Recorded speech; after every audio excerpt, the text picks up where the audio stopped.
কিয়ামতের ময়দানে একটি হাদিসে এসেছে এই কোরআন একটা ময়ূরের আকৃতি ধারণ করবে। ময়ূর পাখির আকৃতি ধারণ করে জাহান্নামের পাশে দাঁড়িয়ে থাকবে। যে মানুষগুলো কোন শীতের কারণে অপেক্ষা করে কোরআনের ডাকে সাড়া দিয়েছে, কোরআন প্রতিষ্ঠার জন্য রাত জেগে জেগে কোরআনের জন্য জেগে থেকেছে, কোরআনের কারণে ভোট দিয়েছে, কোরআনের কারণে হালাল হারাম বেঁচে চলেছে, কোরআনের কারণে তার চোখের জ্যোতিগুলো নিম্নগামী করেছে, এই কোরআনকে মানতে গিয়ে জমির আইন ঠেলে নাই, এই কোরআনকে মানতে গিয়ে সুদ খায় নাই, ঘুষ খায় নাই, এই কোরআনকে মানতে গিয়ে মা বোনেরা স্বামীর সন্তুষ্টি অর্জন করেছে, এই কোরআনকে মানতে গিয়ে রাগকে হারাম করেছে, এই কোরআনকে মানতে গিয়ে সুদকে ঘুষকে হারাম করেছে, কোরআনকে মানতে গিয়ে রাজনৈতিক ময়দানে আল্লাহর নীতিটাই মেনে নিয়েছে। কোরআন সেদিন ময়ূরের আকৃতি ধারণ করে ওই মানুষগুলোকে ধরবে আর তার ডানার নিচে লুকিয়ে রাখবে।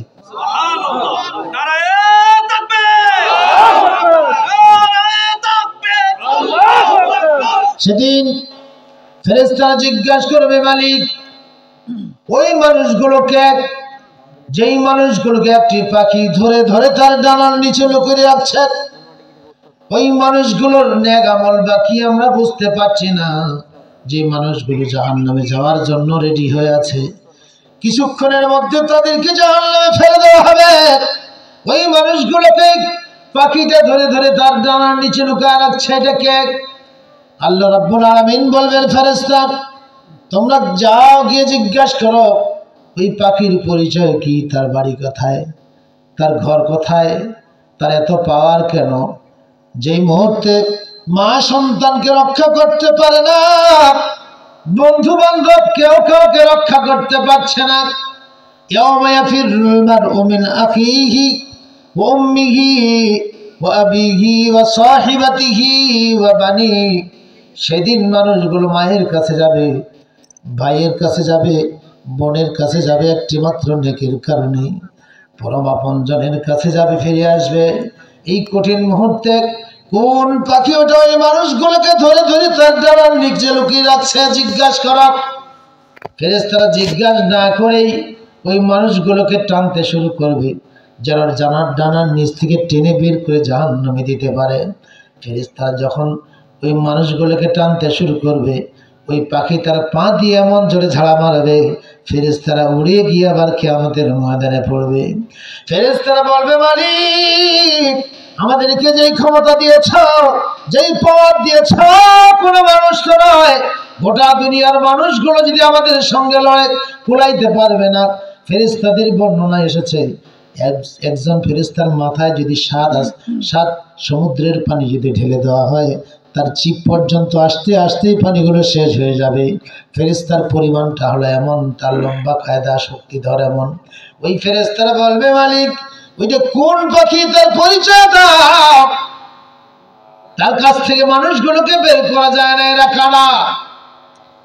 ফেরেশতারা গিয়ে জিজ্ঞাসা করবে, পাখি রে তোমার পরিচয় কি, তোমার নাম কি, তোমার বাড়ি কোথায়, তোমার এত পাওয়ার কে দিলে তোমাকে। সেদিন পাখির জবান খুলে যাবে, পাখিরা বলবে, ও ফেরেশতারা জেনে রেখো আমার নাম হলো কোরআনুল কারীম। ওই ভোরে যখন ফজর আযান হয়, ওই কোরআনের নির্দেশের কারণে মানুষগুলো লাফ ছেড়ে বের হয়ে আসে। ওই কোরআনের জন্য যখন নিঝুম কবরস্থানের পাশে কোরআনের জন্য ডাক দেওয়া হয়েছিল, মানুষগুলো ওই কোরআনের ডাকে সাড়া দিতে গিয়ে পৌষ মাসের শীতকে অপেক্ষা করে চলে গিয়েছে। ওই কোরআনের নির্দেশ মানতে গিয়ে ঘুষ ছেড়েছে, ওই কোরআনের নির্দেশ মানতে গিয়ে সুদ ছেড়ে দিয়েছে, ওই কোরআনের নির্দেশ মানতে গিয়ে মোবাইল ফোনের খারাপ দৃশ্য ছেড়ে দিয়েছে। ওই কোরআনের নির্দেশ মানার কারণে তার পছন্দের খাবার যেটি হারাম সেটি সে ত্যাগ করে দিয়েছে। ওই কোরআনের নির্দেশ মানবার জন্য অবৈধ কোনো সম্পর্ক ছেড়ে দিয়েছে। মন চেয়েছে ঝগড়া করবার জন্য, কিন্তু ঝগড়া করে নাই। দাম্পত্য জীবনে একজন আরেকজনের সঙ্গে মিলেমিশে বসবাস করেছে শুধু কোরআনকে ঠিক রাখবার জন্য। দুনিয়ার জীবনে আল্লাহর বান্দারা এই কোরআনের জন্য নিজের পছন্দের রাজনীতি ছেড়ে দিয়ে আল্লাহটাই গ্রহণ করেছে, নিজের পছন্দের ঘুষ ছেড়ে দিয়ে সামান্য ইনকামে দিন যাপন করেছে, এইরকম ভাবে তারা কষ্ট করে করে জীবনটা পার করেছে। দুনিয়ার বুকে আমি কোরআন তাদেরকে কিছুই দেয় নাই। মহান রব্বুল আলামিন আমাকে আজকে এই ক্ষমতা দিয়েছেন, যা কোরআন তুমি ময়ূরের আকৃতি ধারণ করে জাহান্নামের গেটে দাঁড়িয়ে থাকো। তোমাকে মানবার জন্য যারা রাত জেগেছে, তোমাকে মানবার জন্য যারা দল ছেড়ে দিয়েছে, তোমাকে মানবার জন্য যারা সুদ ছেড়েছে, ঘুষ ছেড়েছে, তোমাকে মানবার জন্য যারা হিংসা বিদ্বেষ ছেড়ে দিয়েছে, যাও তাদের গুনার কারণে তারা জাহান্নামে যাচ্ছে, ধরে ধরে তোমার ডানার ভিতরে লুকিয়ে নিয়ে নাও, আর এক উড়াল দিয়ে তুমি জান্নাতে চলে যাও।